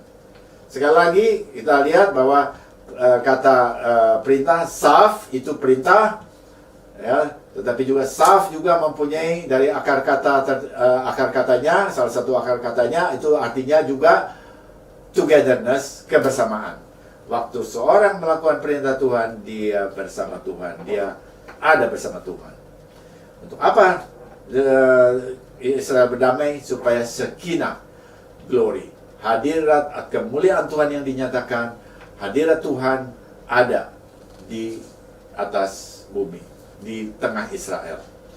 Jadi Shekinah itu bukan di surga. Perhatikan saudara, Shekinah itu bukan di surga tapi di bumi. Jadi dengan uang setengah sikal perak yang diperintahkan Tuhan, bukan inisiatif Israel, perhatikan, bukan inisiatif Israel, ini lalu terjadilah hubungan damai dan kemuliaan Tuhan itu boleh kembali turun di tengah Israel. Nah, jadi kalau kita lihat di sini dengan konteks yang tepat, maka semuanya itu menjadi indah, ya. Dan ayat ini, ya, perintah ini, perintah setengah sikal itu harus juga dibaca dalam konteks miskan dengan sekinahnya, bahwa Tuhan ingin diam di tengah umatnya, ya, dan karena itu dia ingin bersama dengan umatnya. Perlu pendamaian. Satu dosa harus segera ada upaya pendamaian. Jangan biarkan saudara dan saya bisa dalam dosa, bisa saja, tapi cepat.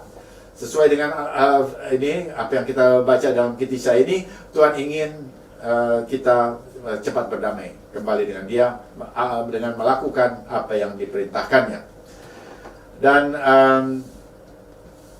Dan sini kita bisa melihat, ya, bahwa Tuhan memerintahkan uang sikal perak itu kepada kepada orang-orang umur 20 tahun ke atas. Dan 20 tahun ke atas ini mereka udah berpikir, udah ikut juga di dalam penyembahan anak lembu emas. Karena itu orang-orang inilah yang harus memberikan perdamaian setengah sikal perak. Supaya apa? Supaya mereka kembali ada di dalam kedamaian bersama Tuhan, supaya mereka bisa menikmati Shekinah, yaitu hadirat Tuhan di bumi, ya, bukan di sorga. Ini saya ingin perhatian ini, bahwa pendamaian di sini bukan pendamaian untuk sorga kekal. Itu yang sering dibaca oleh orang-orang Kristen bangsa-bangsa. Loh, perdamaian apa ini? Lalu dia pikir ini seakan-akan perdamaian itu justification atau dibenarkan seperti yang ditulis oleh Rabi Shaul. Oh tidak, saudara, lain lagi ini. Pembenaran justification dalam Rabi Shaul itulah orang yang tadinya bangsa-bangsa. Dia menulis misalnya kepada surat Galatia, itu kepada bangsa-bangsa yang belum kenal Tuhan. Mereka harus didamaikan. Mereka berdoa penyembahan berhala yang berat sekali dosanya. Dan itu mereka harus didamaikan. Itu justification. Dan kemudian dengan justification itu memang kita mendapatkan bagian di dalam dunia yang akan datang. Tetapi ini di sini itu adalah pendamaian untuk, bukan dalam arti itu, tetapi pendamaian supaya Israel yang adalah umat Tuhan, sudah jadi umat Tuhan dalam perjanjian Abraham, itu boleh berdamai dan boleh menikmati lagi hadirat Tuhan, kemuliaan Tuhan di bumi dalam rupa Shekinah glory. Ya, dan Shekinah glory tidak pernah dilihat oleh orang Kristen bangsa-bangsa. Karena itu waktu membaca bagian ini lalu tidak paham konteksnya. Lalu disinilah perlunya bahwa kita lihat bahwa ini ada dalam sejarah. Bukan hanya baca hitam atas putih, baca buku. Bukan hanya baca buku, tapi waktu kita baca, maka waktu kita lihat ini secara budaya, ya, maka kita lihat Israel itu dalam keadaan seperti apa adanya, seperti kita juga ada di dalam keadaan itu, baru kita paham bahwa Tuhan berdamai dengan Israel supaya Israel boleh menikmati lagi Shekinah Glory di kemah suci di bumi, bukan di surga kekal. Dan itu penting, karena saudara seperti saudara dan saya saat ini, kita perlu hadirat Tuhan di bumi ini sebelum kita ke surga.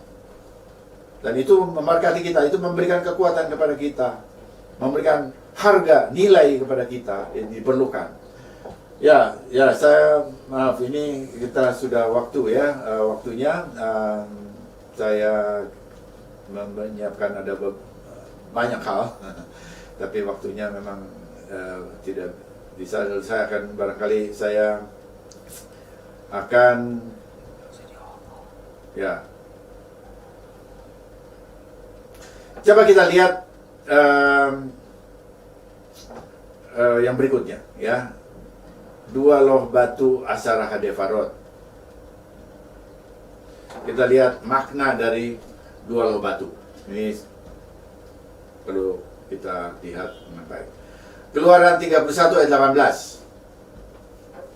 Dan Tuhan memberikan kepada Mose, setelah ia selesai berbicara dengan dia di gunung batu, kedua loh hukum Elohim, loh batu yang ditulisi oleh jari Elohim. 2 loh batu merupakan saksi bahwa Shekinah itu ada di tengah Israel, bahwa Tuhan itu ada di tengah Israel. Jadi itu saksinya 2 loh batu. Dari sini juga kita bisa lihat bahwa dalam Torah perlu ada 2 saksi. Dan juga 2 loh batu lalu mempunyai dimensi yang lain. Jadi bukan hanya satu, selalu begitu, bahwa ini selalu mempunyai lebih dari satu makna. 2 loh batu itu juga adalah ketubah, perjanjian nikah yang sah. Jadi menerima loh batu itu, Mose seperti menerima sesuatu dari raja yang bersegel, yang sah, bukti keabsahan dokumen dari satu pernikahan. Nah, sekarang pertanyaannya, mengapa harus ada 2 loh? Kenapa mesti 2? Apakah Tuhan nggak bisa kasih 1 saja? Lalu mesti 2. Ya, tadi kita lihat bahwa perlu 2 orang saksi. Dan nah, sebagai saksi kita bisa melihat juga di sini bahwa 2 loh batu itu adalah batu, dan batu itu berasal dari bumi, sementara tulisannya dari Tuhan. Jadi 2 loh batu itu ditulisi oleh jari Tuhan, ya, bahannya dari bumi, tetapi tulisannya dari surga. Jadi ada kombinasi ini. Nah, kombinasi ini kita bisa melihat ini merujuk ke sesuatu. Kombinasi ditulis dari jari Tuhan dengan jari Tuhan yang datang dari surga, sementara dia tulis sesuatu yang ada dari bumi. Ini apa, saudara? Ini bicara tentang firman Elohim yang menjadi manusia. Ini merujuk kepada Mesias Yeshua. Ya. Jadi ini merujuk kepada Yeshua HaMashiach. Karena Yeshua adalah firman yang datang dari surga. Itu seperti semua kata-kata Torah, Asara Devarot, 10 firman, itu ditulis dengan jari Tuhan. Dan jari Tuhan itu kita bisa melihat itu adalah Ruach HaKodesh. Itu sebutan untuk Ruach HaKodesh ada di dalam Injil. Jadi kalau begitu, maka firman itu datang dari surga, dan firman Yeshua menyebut dirinya disebut juga firman Elohim. Jadi dia datang dari surga. Sementara bahannya datang dari bumi. Jadi ini sesuatu yang dari surga di atas wadah sesuatu yang dari bumi. Firman yang ada menjadi manusia. Firman yang diwadahi manusia, gitu ya. Nah, lalu ini kita bisa lihat dengan berbagai gambaran, ya. Nah, salah satunya ini kita bisa lihat ini dengan dimensi dari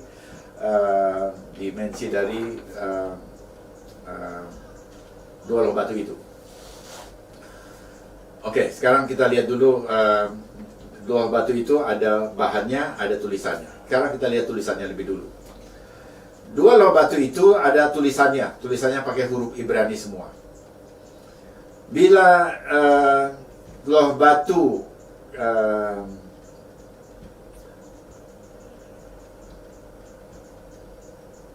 bentar ya.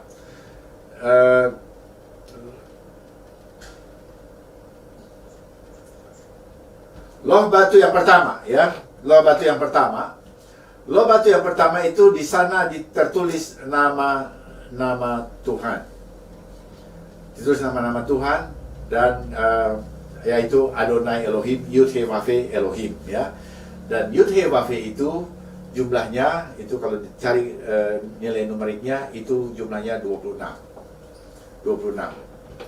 Jadi dua loh batu itu ukurannya sama, kemudian ukurannya sama, tetapi dari segi bobot nilai ya, karena ada nama Tuhan di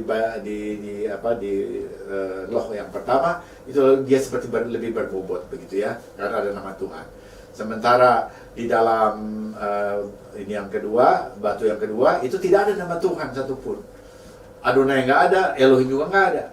Nah, tetapi walau bagaimanapun juga, nah di sini kita mesti melihat dalam bahasa Ibrani. Ternyata kalau dihitung kata-kata Ibrani yang ada di dalam loh batu yang kedua, yaitu dari perintah saya lihat perintah yang ke-6 ya. Sebentar, dari perintah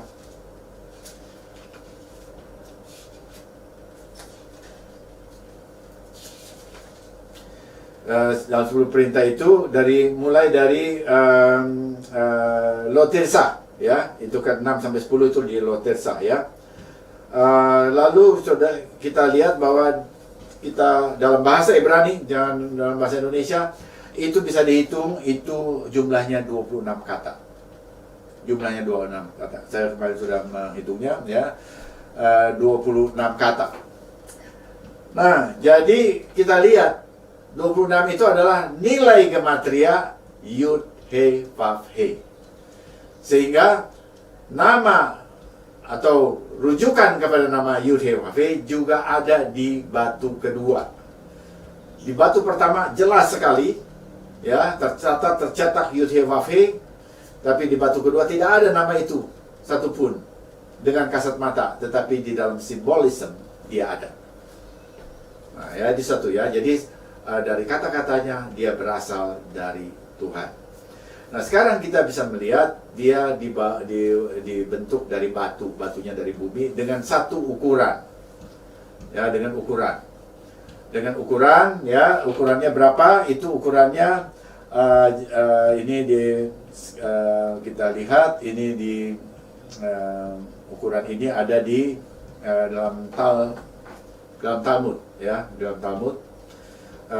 Ukurannya itu batu itu ukurannya 6 lebar tangan.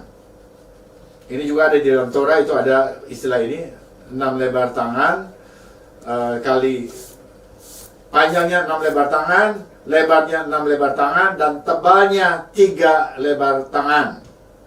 Ini ada dicatat itu ukuran ini juga di Baba Batra 14a ya. Nah, coba kita lihat gambarnya. Sudah bisa lihat gambarnya di sana. Gambar 1 ya, itu bahwa loh batu itu ditaruh di dalam tabut Tuhan. Tetapi gambar itu adalah ilustrasi saja, tidak persis seperti itu. Nah, saya ingin tunjukkan di sini bahwa menurut Torah dan juga menurut Talmud ya, ukuran dari loh batu itu tertentu. Kita biasanya bangsa-bangsa tidak pernah berpikir itu. Pokoknya loh batu. Tapi Torah itu ada ukurannya. Dan dari Torah kemudian itu di dalam ulasan itu ada di dalam Talmud. Nah, ini membawa kita kepada gambar 2. Gambar 2. Gambar 2 itu sudah lihat di situ yang merah dengan yang biru itu dua loh batu dilekatkan ya. Nah, karena itu berbentuk kubus, maka sisi di depan, di bawah itu ada 6 lebar tangan, kemudian tingginya 6 lebar tangan, lalu tebalnya 3 lebar tangan. Sudah lihat di sana bahwa lebar tangan itu hand breadth itu sama dengan ukuran 6 sampai 10 cm. Ya, lihat di dalam gambar itu, 6 sampai 10 cm. Kita ambil 10. Kalau 6 lebar tangan itu artinya 6 kali 10 jadi 60 cm. Jadi itu kubus, sisi yang lainnya, sisi tegaknya juga 60 cm. Lalu tebalnya berapa? Setengah dari lebar tangan itu 3. Ya, 3. Jadi itu 30 cm. Nah, 60 cm kali 60 cm kali 3 cm kali 30 cm itu ada 2 harus dibawa oleh Mose dari bawah ke atas puncak gunung Sinai. Saudara lihat kerjanya Mose. Saudara hargai. Waktu saudara tahu ukurannya, saudara menghargai Mose. Dia diperintah oleh Tuhan, bawa itu batu. Kamu pahat lagi 2. Dia bawa, saudara. Coba, itu batu, saudara ya. Bukan busa, begitu. Ya, ini batu. Itu betapa beratnya. Itu nggak enteng begitu ya. Ya tentu Musa itu ke atas itu. Dia udah 80 tahun itu. Dia bawa tuh 2 batu itu. Batu itu. Batu dari Sinai. Jadi dibawa ke sana. Nah, sekarang satu lagi. Kita lihat ya bahwa kalau itu dilekatkan, itu memang dikasih itu warna biru dan merah itu untuk membedakan. Tetapi sudah lihat waktu itu dilekatkan, maka tebalnya dari 2 loh batu itu tebalnya itu 6 lebar tangan. Jadi 60 cm. Artinya apa? Kita bisa melihat ya bahwa dari segi wujud fisiknya, maka ukuran 2 loh batu yang ditempelkan satu sama lain itu sama dengan 6, ukurannya 6 lebar tangan dikali 6 dikali 6, 6 kali 6 kali 6. Ya, itu sama dengan 666. Surprise? Ya, jadi 6 kali 6 kali 6. Itu apa? Itu menunjukkan bahwa batu itu datang dari bumi. Jadi datang itu dari bumi, sementara firman-Nya dari sorga. Dan inilah menunjukkan bahwa ini yang menunjukkan bahwa firman Tuhan itu menjadi manusia. Jadi gambaran loh batu ini menunjukkan bahwa firman Elohim menjadi manusia. Pada mula pertama adalah firman itu bersama dengan Adonai, dan firman bersama dengan Elohim, dan firman itu juga adalah Elohim. Itu 2 statement yang berbeda tetapi jadi satu kalimat. Kemudian ayat 1 ayat 14, firman itu menjadi manusia dan tinggal bersama kita. Jadi waktu dia menjadi manusia, maka dia harus dikasih angka manusia. Angka manusia adalah 6. Nah, kita lihat ini semua itu 6. 6 kali 6 kali 6. 666. Nah, saudara, sekarang lalu saudara lihat, apalagi zaman sekarang ini, selalu ya di zaman Covid itu selalu orang berpikir 666. Lalu vaksin itu juga disebut 666, yang sebetulnya nggak tahu itu dari mana sumbernya, dari siapa begitu ya. Apa nggak jelas itu. Saya katakan bahwa vaksin itu sama dengan 666, itu sumber yang tidak jelas. Ya. Jadi kalau ada orang yang percaya itu percaya kepada sumber yang tidak jelas. Nah, sekarang apa kalau gitu bedanya? 666 itu tertulis dalam Wahyu 13. Bukankah ini mirip? Apa hubungannya? Nah, angka 6 itu memang merujuk kepada angka manusia. Dan kita bisa melihat bahwa Yeshua itu adalah manusia. Yeshua adalah manusia. Dia dia daging, dia manusia. Dari mana kita bisa lihat? Apakah ada ayatnya? Ada ayatnya. Yohanes 19 ayat 5. Itu Pontius Pilatus waktu dia lihat Yesua, dia berkata, lihatlah manusia. Dalam bahasa Latin, dia sebut bahasa Latin, maka dia akan bilang esse homo. Lihatlah manusia. Dia manusia. Nah, di sini kita bisa melihat bahwa firman itu menjadi manusia. Tepat seperti yang tertulis dalam Yohanes 1:14. Nah, sekarang apa bedanya kalau gitu loh batu Asar Devarot dengan antikris yang ada ditulis dalam Wahyu pasal 13? Ya, kalau antikris itu dia hanya punya dimensi manusia. Dia tidak punya dimensi ilahi.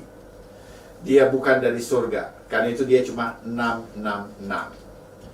Sementara Yesua, dia adalah firman yang menjadi manusia. Oh, beda, saudara. Ya, beda. Dia firman yang menjadi manusia. Sementara si antikris itu adalah manusia aja, manusia tok, begitu ya. Jadi berbeda. Jadi pembedanya di mana?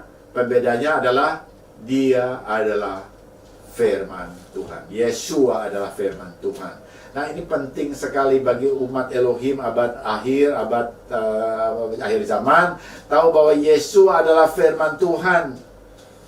Dan ini perlunya bahwa kita selalu terbenam. Ya, kita terbenam.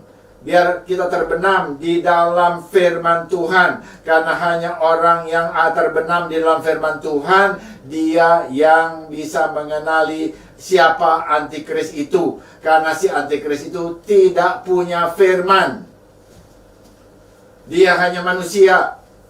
Dia nggak ada firman. Dia melawan firman. Kalau saudara tidak tahu persis firman Tuhan, dia bisa memakai pemalsuan firman. Dia barangkali bisa memakai sedikit ayat, barangkali begitu, karena namanya juga pemalsu. Karena saudara tidak tahu firman Tuhan, saudara akan ikut pada dia. Barangkali dia juga bisa pakai bahasa Ibrani. Tapi saudara cuma lihat bentuk huruf Ibrani, tapi tidak memahami cara berpikir Ibrani. Tidak memahami cara berpikir siklis Ibrani, saudara bisa hanyut. Dan beritahu begitu ya. Nah, ini zamannya kita mesti lebih dalam. Karena itu kita harus lebih dalam firman Tuhan. Dan jangan pandang enteng. Setiap Sabat, kalaupun kita tidak bisa bertemu tatap muka dalam arti yang seperti dulu, usahakan dengar firman Tuhan. Dengar tayangan ini, dengar Kehilat Mesianik Indonesia di YouTube sekalipun. So, dengar ini. Ini kita membahas firman Tuhan dari Torah dan Brit Hadasah dalam satu kesinambungan. Tidak ada pertentangan di antara Torah dengan Injil. Itu posisi teologis Kehilat Mesianik Indonesia. Tidak ada pertentangan. Dan dari sahabat ke sahabat, dari parasa kita buktikan bahwa tidak ada pertentangan. Selalu dengan bukti. Ini bukan hanya bicara ini, tetapi dengan ayat-ayat. Dan sekali lagi ini kita bisa melihat bahwa ini pun ukuran Asar Devarot, loh batu, itu juga kita bisa melihat itu terhubung dengan Brit Hadasah. Torah terhubung dengan Brit Hadasah. Jadi kita bisa lihat di sini bahwa kita memerlukan firman Tuhan, dan kita akan lihat ada satu hal lagi ya, barangkali ini satu hal lagi,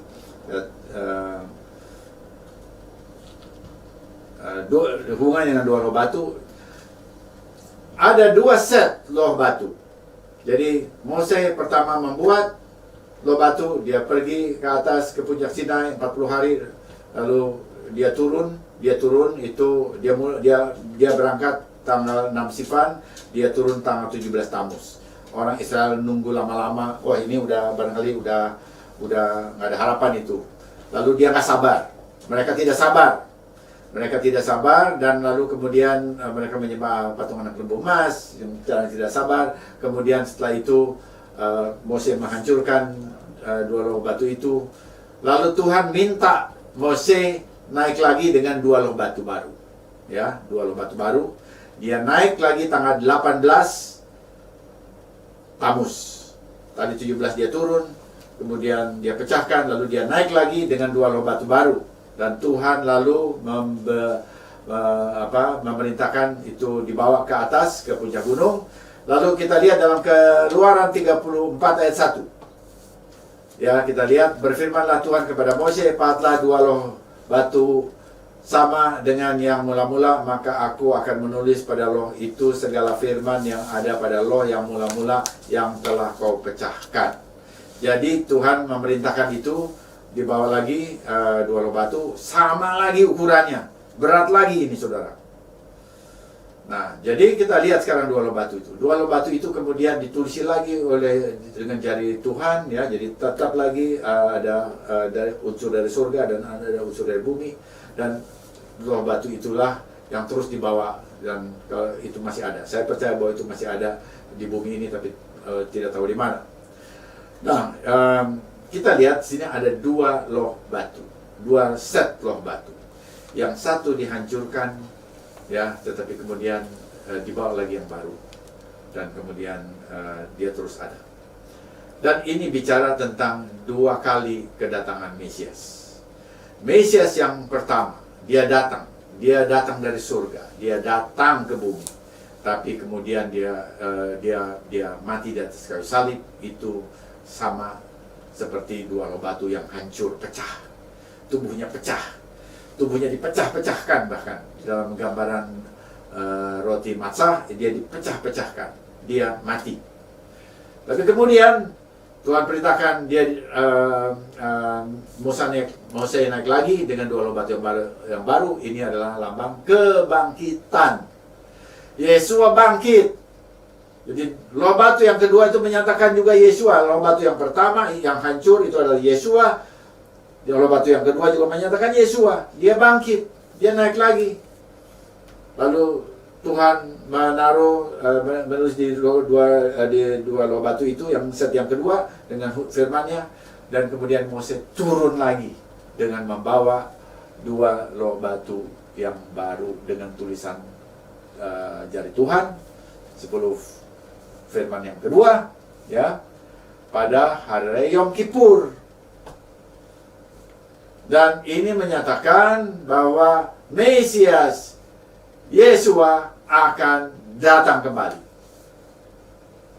Ya, dia yang naik ke surga, dia yang sudah mati dan naik ke surga, dia akan datang kembali.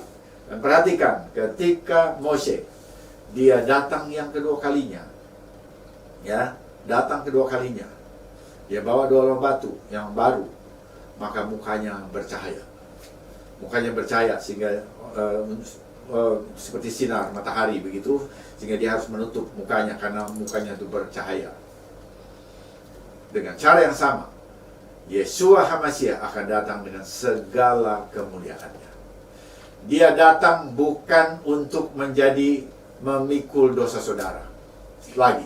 Tidak, dia tidak datang untuk disalib.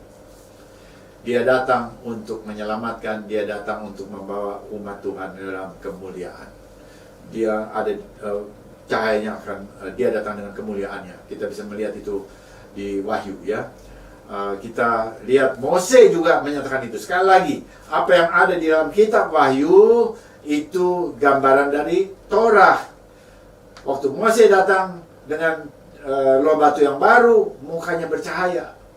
Yesua juga begitu nanti di dalam keadaan yang kedua dia datang. Jadi kita akan mendapat hal yang luar biasa, yang indah. Tuhan akan memberikan kemuliaan kepada umatnya yang pada waktu itu tetap beriman kepada Yesua HaMashiach. Bukan orang yang menyangkal Yesua, tapi orang yang tetap beriman kepada Yesua HaMashiach. Ya, ini dari Torah ini. Semua kita lihat. Kita sedang membahas Torah dan kita bisa melihat itu dengan terlalu gampang, mudah sekali, jelas sekali, terhubung dengan seluruh kitab Brit Hadasah, ya, dengan perspektif akar Ibrani, dengan perspektif pikiran siklis Ibrani, Kalau ini dipakai secara Yunani, saudara nggak akan bisa dapat seperti ini. Saya katakan tidak akan bisa dapat seperti ini. Nah, ya saya akan lihat kita lihat penyembahan patung anak lembu emas ya. Saya kasih ulasan singkat-singkat saja. Penyembahan patung anak lembu emas. Apa yang terjadi? Mereka itu patung anak lembu emas itu sekali lagi bahannya datang dari bumi. Sedangkan ininya, pikirannya, bentuk-bentuknya itu datang dari dewa Mesir. Jadi bukan dari sorga itu, dari dewa-dewa Mesir. Tapi bahannya itu datang dari bumi. Nah, penyembahan patung anak lembu emas itu tersanding di dalam Torah dengan pembuatan miskan. Miskan itu kemah pertemuan ya, miskan. Jadi tersanding. Nah, siapa yang sebetulnya mengkoordinir? Kalau boleh dikatakan, yang jadi koordinatornya itu adalah Aaron, saudaranya Mose, kakaknya Mose, Aharon. Dia yang mengatakan, ya, waktu semua anting-antingnya diberikan, kemudian itu dibentuk, lalu kemudian yang bicara, inilah Tuhanmu, inilah Tuhan yang memimpin kamu keluar dari Mesir. Ya, ini satu pikiran yang salah banget, begitu ya. Nah, tetapi itu dilakukan oleh namanya Aharon. Nah, mengapa begitu? Karena Aharon tidak tahu bahwa dia itu sudah ditunjuk oleh Tuhan. Mose sudah diberitahu ya, Mose tahu ya dari Tuhan bahwa Aharon akan jadi imam besar. Tetapi Aharon yang ada di bawah sana tidak tahu bahwa dia akan jadi imam besar. Dan dia tidak sabar. Dia sama seperti Israel. Ada juga yang mengatakan yang satu pikiran bahwa Aharon itu dalam keadaan terjepit. Dan memang kita bisa lihat ada indikasi itu. Bahwa dia sebetulnya ingin menunggu Mose, tetapi dia dapat ancaman. Bahkan ada satu orang namanya Hur, itu dia meninggal. Itu menurut ditulis dalam Talmud ya. Dia meninggal karena orang Israel menjadi garang saat itu. Jadi itu situasi yang mencekam. Jadi dia mengatakan bahwa inilah dia patung anak lembu emas ini, inilah Tuhan yang membawa kamu keluar dari Mesir. Jadi dia tidak tahu bahwa dia akan menjadi imam besar karena dia tidak sabar juga ya, terhisap, terbawa oleh Israel yang demikian. Kemudian kita bisa melihat lagi juga Israel. Israel itu menjadi imamat yang kudus. Tuhan sudah rancang itu, imamat yang berkerajaan. Tapi ternyata mereka itu dengan mentalitas budaknya yang belum terlalu keluar ya, belum terlalu berubah begitu. Itu mereka malah menaruh dirinya di bawah bentukan-bentukan manusia sama seperti Mesir. Sehingga mereka dalam keadaan yang sebetulnya juga bukan sesuatu yang bagus ya, tetapi sesuatu yang ada di bawah lagi, masih di bawah perbudakan dari benda-benda yang mereka buat sendiri. Karena mereka tidak tahu dan jelas mereka tidak sabar. Nah, jadi ini juga menjadi pelajaran bagi kita bahwa kita perlu sabar menunggu Tuhan. Kita perlu sabar menunggu Tuhan. Jangan mendahului Tuhan. Karena kalau kita mendahului Tuhan, maka kita itu akan mendapatkan sesuatu yang kurang baik. Bukan the best, bukan second best, mungkin nggak tahu, bukan best ya, bad begitu ya. Kalau kita tidak menunggu Tuhan, maka kita akan bad begitu ya. Nah, jadi mendapatkan sesuatu yang baik. Nah, saya kasih ilustrasi nih. Ya. Ini menunjukkan pentingnya kesabaran. Bahwa kita perlu sabar menunggu Tuhan. Seorang gadis dari keluarga petani miskin siap menikah. Ayahnya berjanji akan mencarikan jodoh untuknya. Dia berangkat ke kota yang jauh untuk menemukan seorang yang cocok. Ini bapaknya ya. Nah, dalam ketidakhadiran ayahnya, gadis itu menjadi tidak sabar. Dia kesepian dan dia merasa bahwa ia membutuhkan seorang untuk mendampingi hidupnya. Alih-alih menunggu ayahnya kembali, dia dibujuk untuk menikahi seorang anak petani lokal yang kasar dan bodoh.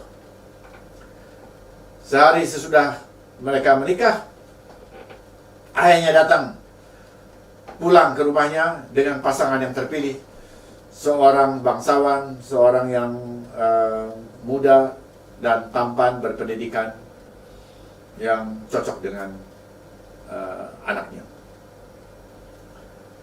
Dalam keadaan itu, bayangkan betapa malunya sang anak, betapa menyesalnya sang anak, karena ia tidak bisa menunggu bapaknya.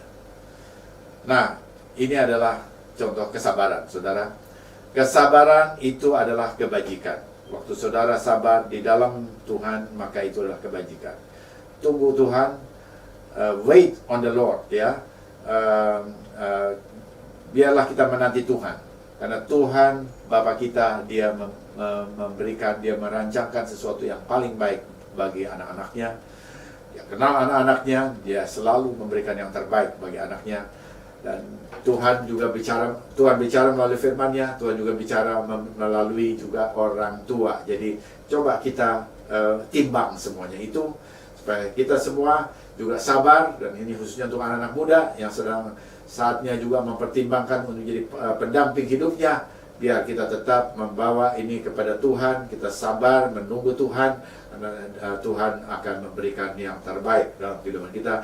Jangan biarkan saudara mendapatkan second best. Biarlah Tuhan memberikan yang terbaik bagi kita, umatnya. Dan ini bukan saja untuk hal-hal yang pernikahan, tapi juga untuk hal-hal yang lain. Dalam hal usaha, dalam hal apapun, dalam pelayanan, biarlah Tuhan memberikan yang terbaik bagi kita, dan kita cukup sabar di hadapan hadirat Tuhan. Amin. Mari kita berdoa. Bapa dalam surga, segala puji hormat bagi nama-Mu. Terima kasih ya Bapa untuk kasih karunia dan kasih setia yang Tuhan berikan kepada kami. Dan biar saat ini Tuhan, kami boleh belajar dari firman-Mu, betapa kami memerlukan Engkau ya Tuhan. Betapa kami memerlukan Bapa yang di surga sebagai sumber segala nasihat, sebagai sumber segala kehidupan kami. Kami mau menanti Engkau, supaya kami jangan seperti Israel yang tidak sabar menanti Tuhan, menanti Mose yang kembali, yang ada di hadapan hadirat Tuhan, sehingga mereka melakukan keputusan-keputusan yang salah. Tapi biarlah kami boleh dengan kesabaran dari Tuhan, menanti Tuhan, sampai Tuhan memberikan yang paling indah sesuai dengan kehendak Tuhan, yang paling indah dalam kehidupan kami bagi kemuliaan nama Tuhan. Dan Bapak, kami juga bersyukur kalau pada saat ini kami boleh melihat betapa firman yang menjadi Elohim. Yes, betapa firman Elohim yang menjadi manusia, Yeshua HaMashiach, itu sesungguhnya sudah digambarkan di dalam 2 loh batu yang ditulisi oleh jari Tuhan, yang bahannya berasal dari bumi, tetapi firman-Nya dari surga. Dan kami bersyukur Tuhan, bahwa dengan demikian kami tahu bahwa firman Elohim menjadi manusia itu adalah sesungguhnya berasal dari pengajaran Torah Adonai Elohim bagi Israel dan juga bagi bangsa-bangsa.